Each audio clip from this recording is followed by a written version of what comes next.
Sometimes the most shocking ideas are not meant to be delivered, but meant to wake us up. Jonathan Swift didn't want us to eat children, he wanted us to see how society was already devouring the poor. Let's see how satire became his sharpest weapon. This is not just satire, this is a warning wrapped in irony. Today, let's understand how Swift used shock to tell us the truth. If I told you that one of the most famous essays in English literature suggests eating children, and yet it is considered a masterpiece. This shocking idea is not real, but it is Jonathan Swift's way of using satire to expose the cruelty of the society.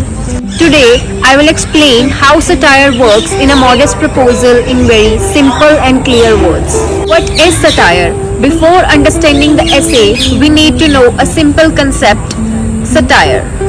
Satire means humor, exaggeration and irony to show society's mistake and make people think about it. It is not just for entertainment, it is a clever way to show change.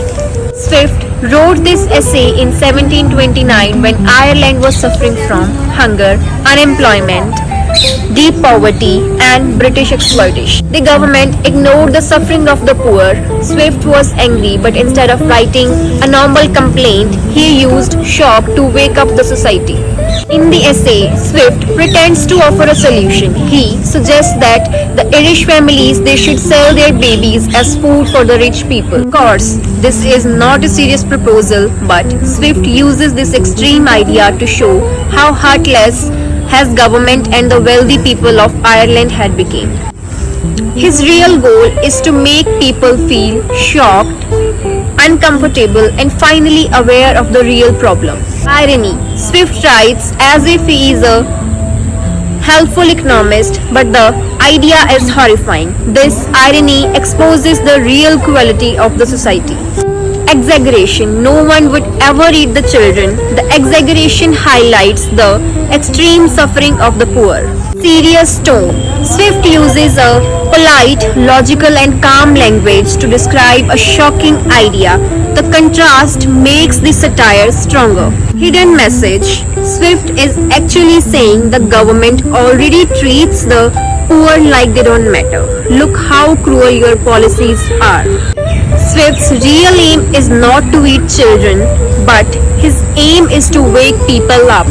He wants the British to stop exploiting the Ireland, the rich to show compassion, society to stop ignoring the poor. His satire works like a mirror, shows all the faults of the society. So a modest proposal is a brilliant example of satire because Swift shows shocking humor to reveal the painful truth. He didn't offer a real solution, he offered a warning. His message is still powerful today. When we ignore the poor, we lose our humanity. Swift teaches us that sometimes the truth needs a bold voice, even an uncomfortable tone. To conclude, Jonathan Swift's A Modest Proposal may look shocking on the surface, but it carries a powerful message. Swift uses strong satire, irony and exaggeration not to insult society but to wake it up. So A Modest Proposal remains unforgettable because it forces us to think about humanity, responsibility and the cost of ignoring suffering. Thank you so much.